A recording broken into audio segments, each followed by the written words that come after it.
성령님, 좋은 아침입니다. 이 시간 성령님을 초청합니다. 오늘도 내 안에 오셔서 하나님을 기쁘시게 해드릴 것을 소원하게 해주세요. 오늘 말씀을 통해 구체적으로 무엇을 해야 할지 깨닫게 해주세요. 깨달은 것을 제 삶 속에서 실천할 수 있도록 도와주세요. 오늘도 좋으신 주님의 은혜가 오늘의 시간 우리 모든 교우들과 함께 하시기를 바랍니다. 오늘 우리가 함께 나누실 하나님의 말씀은 학개서 1장입니다. 여러 선지자들이 경고했던 것처럼 이스라엘 민족은 하나님의 심판으로 나라가 폐허가 됩니다. 그리고 사람들은 먼 이국에서 서글픈 포로민의 생활을 해야 했습니다. 그들은 탄식과 그리고 눈물의 세월을 보내며 구슬피 노래하곤 했습니다. 거룩한 도성 예루살렘은 하나님의 임재의 장소이자 또 그들의 정체성을 규정하는 예배의 처소가 있는 곳이기도 했습니다. 그렇기에 폐허가 된 성전을 뒤로하고 끌려가야 했던 그들은 더 뼈아팠을 것입니다. 그렇게 이스라엘은 역사 속에서 잊혀진 민족이 되었습니다. 하지만 하나님의 때가 차면서 잊혀진 민족에게 서광이 비추기 시작합니다. 긴 기간 여전히 예루살렘을 향한 눈물을 가슴속에 간직하고 살던 42,360명의 남은 자들은 70년의 긴 포로 생활을 뒤로하고 그렇게 꿈속에도 그리던 고국으로 돌아오게 됩니다. 포로지에서 성지로의 귀한 길은 70년 포로살이의 애환과 눈물이 오롯이 아마 스며 있었을 것입니다.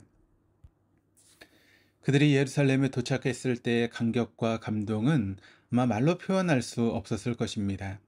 그들이 회파된 성전을 다시 세우기 위해서 성전의 기초 공사를 끝내고 얼마나 감동과 기쁨이 컸던지 에스라서는 그 광경을 이렇게 기록하고 있습니다. 에스라 3장 11절에서 13절이 이렇게 기록을 합니다. 모든 백성이 여호와의 성전 기초가 놓임을 보고 여호와를 찬송하며 큰 소리로 즐거이 부르며 제사장들과 레위 사람들과 나이 많은 족장들은 첫 성전을 보았으므로 이제 이 성전의 기초가 놓임을 보고 대성통곡하였으나 여러 사람은 기쁨으로 크게 함성을 지르니 백성이 크게 외치는 소리가 멀리 들리므로 즐거이 부르는 소리와 통곡하는 소리를 백성들이 분간하지 못하였더라.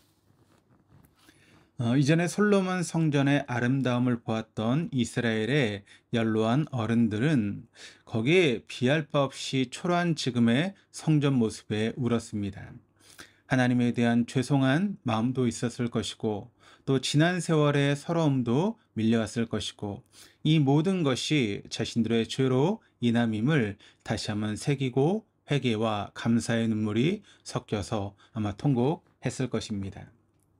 이전 성전을 보지 못하고 고달픈 포로 생활만을 경험했던 젊은이들은 기쁨으로 함성을 지르면서 다시 시작될 민족의 중흥과 옛 영광의 회복을 기대했을 것입니다. 성전은 이스라엘 민족의 기초이자 전부였습니다.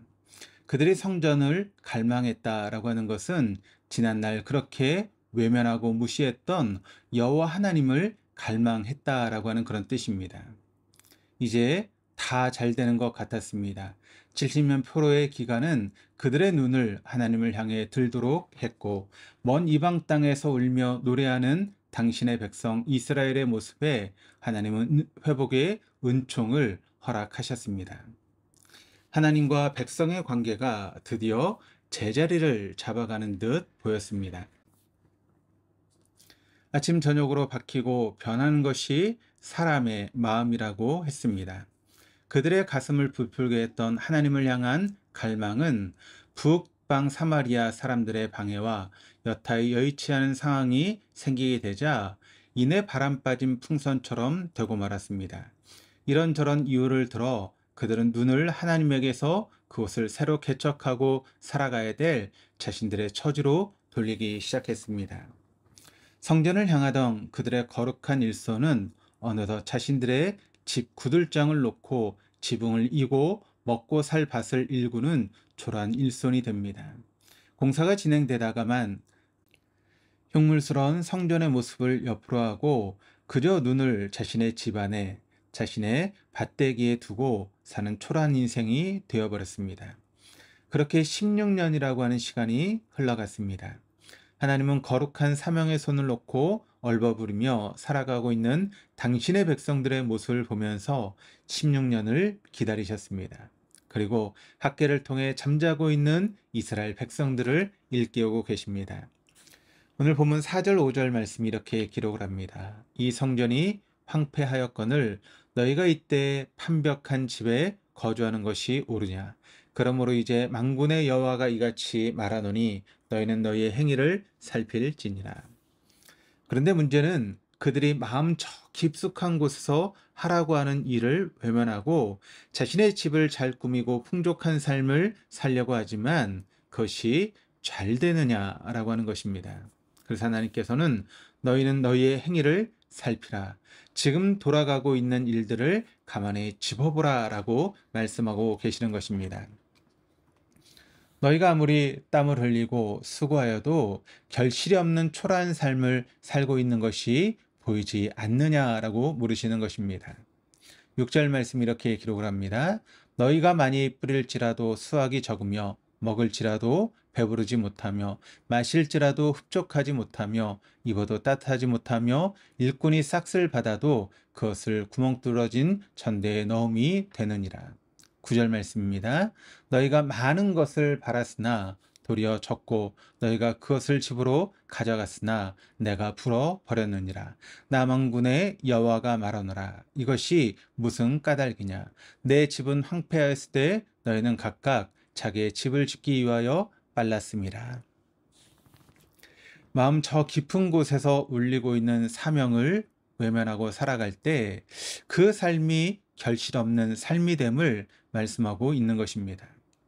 우리가 우리의 행위를 살펴야 합니다. 우리가 마음이 시키는 일을 뒤로하고 우리의 집 짓는 일에만 빠르지는 않았는지 우리의 삶을 돌아봐야 합니다. 그리고 그 일이 얼마나 영혼의 관점에서 우리에게 결실 없는 삶인지를 살펴보아야 합니다. 그래서 우리가 무엇에 의해 움직이는 삶을 살 것인지 늘 생각할 수 있어야 합니다. 세상의 압박이나 눈에 보이는 것에 의해서 움직이는 삶을 살 것인지 아니면 내 내면 깊숙한 곳에서 울리는 하나님의 음성에 귀 기울이며 살 것인지를 우리가 살펴야 할 것입니다. 보십시오. 돌아와 성전을 건축하라고 하는 일이 단지 그들의 공명심이나 감정적인 충동에 의한 것이 아니었습니다. 성경이 무엇이라고 우리에게 말씀하고 있습니까? 스가랴 1장 1절 2절에 보면 하나님께서 바사왕 고레스의 마음을 감동시키셔서 그의 입을 통하여 예루살렘 성전을 건축하게끔 하셨습니다. 또 에스라 1장 5절에 보니까 이에 유다와 베냐민 족장들과 제사장들과 레위 사람들과 그 마음이 하나님께 감동을 받고 올라가서 예루살렘의 여호와의 성전을 건축하고자 하는 자가 다 일어나니 라고 하고 있습니다. 여기 보면 하나님께 감동을 받고 라고 이야기를 합니다. 그러니까 하나님의 감동으로 그들은 고토로 귀환하게 된 것입니다. 그들이 그곳에 돌아가 해야 될 일이 있기 때문에 하나님은 이방의 고레스 왕을 감동시키셔서 놓아주게 하셨습니다. 동시에 감동 없이 살아가는 인생들에게 여호와의 신으로 감동시키셔서 사명의 길을 가게 했습니다. 결과적으로 귀환의 모양새였지만 성전 건축을 통한 하나님과의 관계 회복의 터전을 놓은 것이 하나님의 섭리 가운데 있었던 것입니다. 곧 그것이 그들의 사명이었습니다. 16년의 지지부지한 삶을 그들의 허락된 삶이 결코 아니었습니다. 자신의 양심은 압니다. 아무리 이런저런 핑계를 대며 외면하고 모른 척 살아가려 해도 내 내면 저 깊숙한 곳에서 울리고 있는 소리가 있습니다. 우리의 마음 저 깊숙한 곳에 터잡고 계신 성령께서 시키신 일이 있습니다. 귀찮고 싫을 수도 있지만 또 위험하고 적지 않은 대가를 치르고 살아야 하지만 분명 가야 될 길이 있고 해야 될 일이 있습니다. 하나님의 섭리 가운데 우리의 사명입니다. 그것을 잊어버리고 살 때 우린 자녀들에 대해서 그리고 세상을 향해서 말할 것이 없는 초라한 인생이 되어버리고 마는 것입니다. 오늘 말씀의 거울 앞에 여러분의 삶을 한번 비춰보시기를 바랍니다. 우리가 바벨론의 강변 곳곳에 앉아서 시온을 기억하면서 울었도다라고 부르던 그들의 노래가 우리의 눈물 섞인 노래일 때가 있었을 것입니다. 그리고 우리에게 주어진 사명의 기초를 놓고 하나님의 은혜에 감격하며 살았던 때가 있었을 것입니다. 그런데 하나님을 외면하면서 16년의 초라한 인생을 살았던 이스라엘 백성들처럼 지금 우리 역시 그런 인생을 살고 있는 것은 아닌지 한번 살펴보아야 할 것입니다.